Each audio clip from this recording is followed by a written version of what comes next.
sa pag-interview kanina kay Mayor Baste sa The Hague, meron siyang ini-insinuate na parang gusto niya magtipon-tipon na ang mga Pilipino. Ano parang? Yun na nga yung panawagan niya, magtipon-tipon tayong lahat, ipakita natin yung strength natin in numbers, magsama-sama tayong lahat, parang mag-people power na.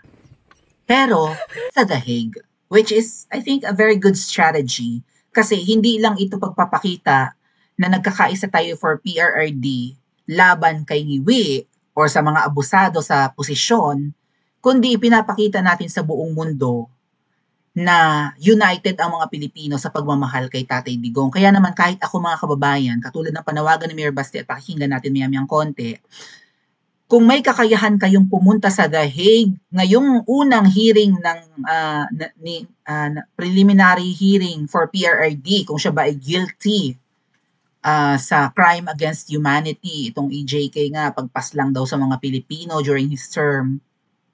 So magkakaroon ng hearing. Biro niyo mga kababayan, 5 buwan ang nakakulong si Tatay Digong, mag-6 na buwan na. March 11, di ba? April, May, June, July, August, September, magkakalahating taon nang nakakulong si Tatay Digong next month.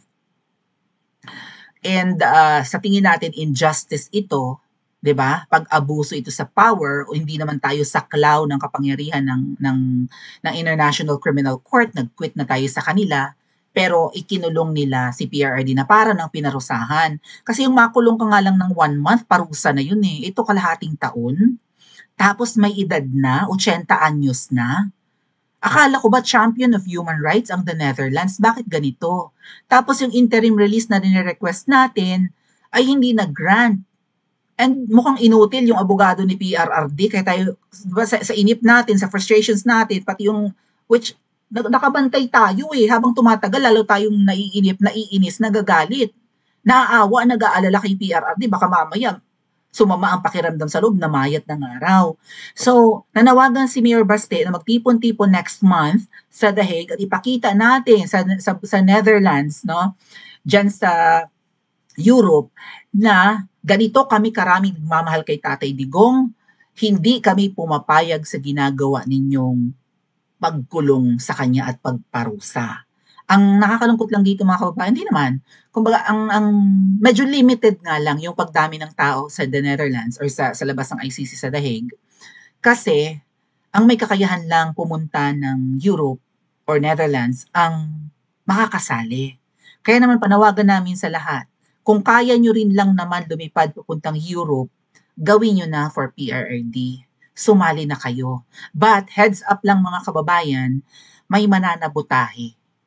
Mamaya discuss natin, may mananabutahe sa possible na people power sa labas ng ICC. But still, may schedule naman yan, yung unang event siguro yung salihan nyo. Kasi may panibagong event na mananabutahe talaga. And mga ate at kuya, nakarating din sa akin, may mga mata tayo dyan may mga puting ahas tayo sa The Hague. May mga sumasali ng kakamping at naniniktik sa Duterte Street.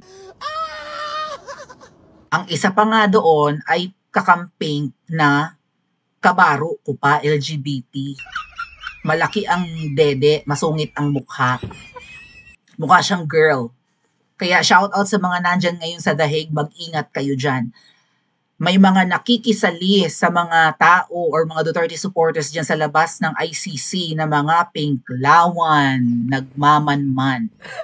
At isasabotage nila ang mangyayaring pagtitipon. Hindi papayag ang mga kalaban ni Tatay Digong, lalong-lalo na ang pamilyang Magna, na maipakita ng mga Pilipino kung gaano tayo karaming sumusuporta kay PRRD.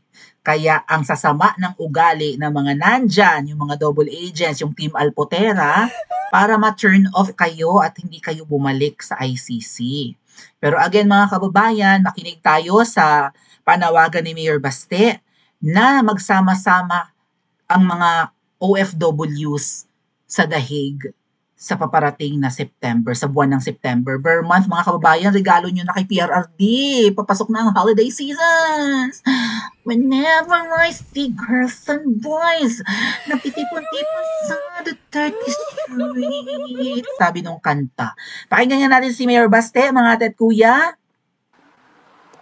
Mayor, may mensahe ka ba sa mga kababayan natin Pilipino sa Yun. preparations sa hearing po ni PRD ngayong September 23? 23. Yun, sabi nung hindi naman kalaban, but those who, the opposition, I think they will gather. Hindi, paramihan lang naman to.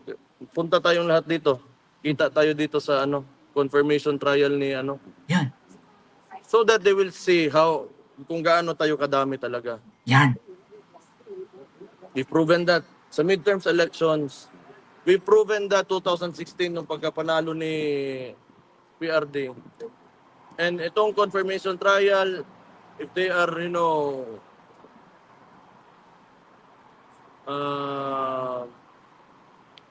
so itawag hagit sa Tagalog, yawa. Naghahamon. Hagit. Hinahamon. Hamon. Kung hinahamon nila tayo na they will, gather, they will congregate to make a demonstration, then we will also accept the challenge. So, yung mga interesado, if you want to, fight for PRD. former President Rodrigo Roa Duterte, be here in The Hague. Yun. We'll gather ourselves peacefully Yan. and Peace rally. show all the support that we can. So, our strength is in our numbers. Yes. Lagi natin, Mayor, maybe this is off topic.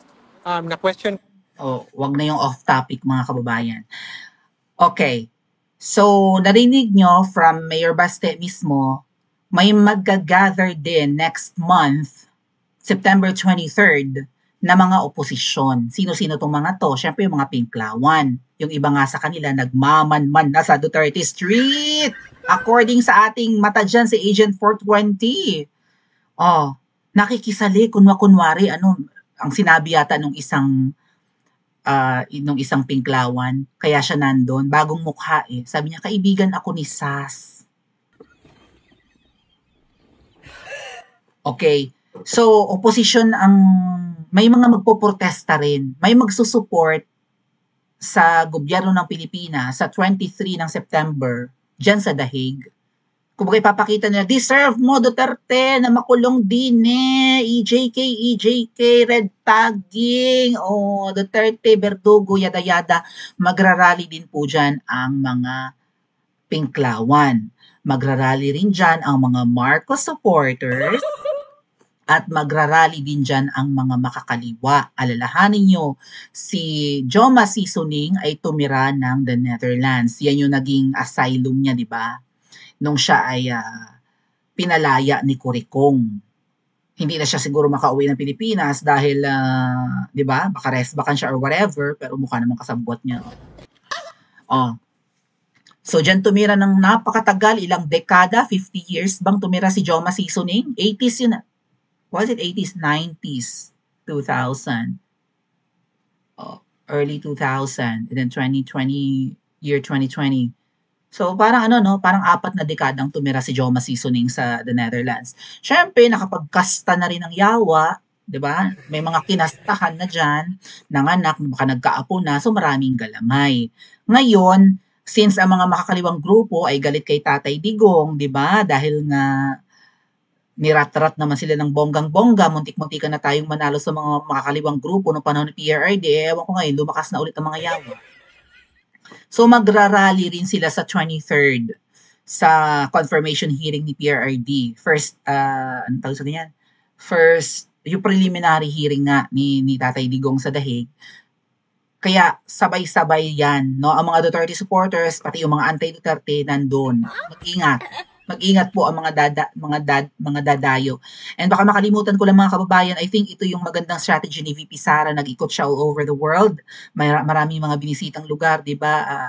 I think pumunta si VP Sara sa ano ba 'yon?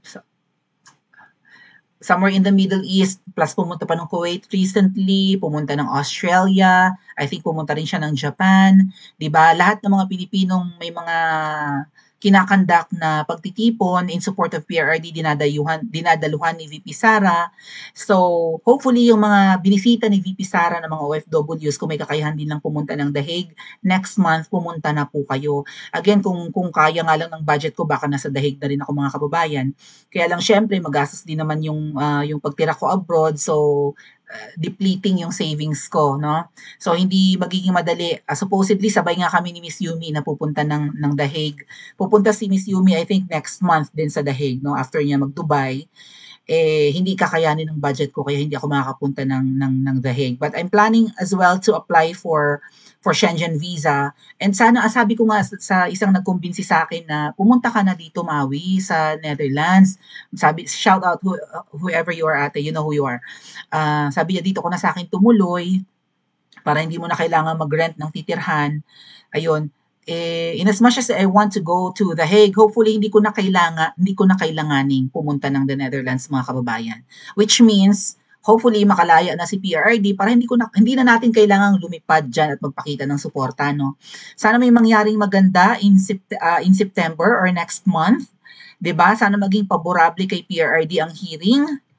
Ano sa tingin niyo mga ate at kuya? Pakakawalan kaya si PRRD next month?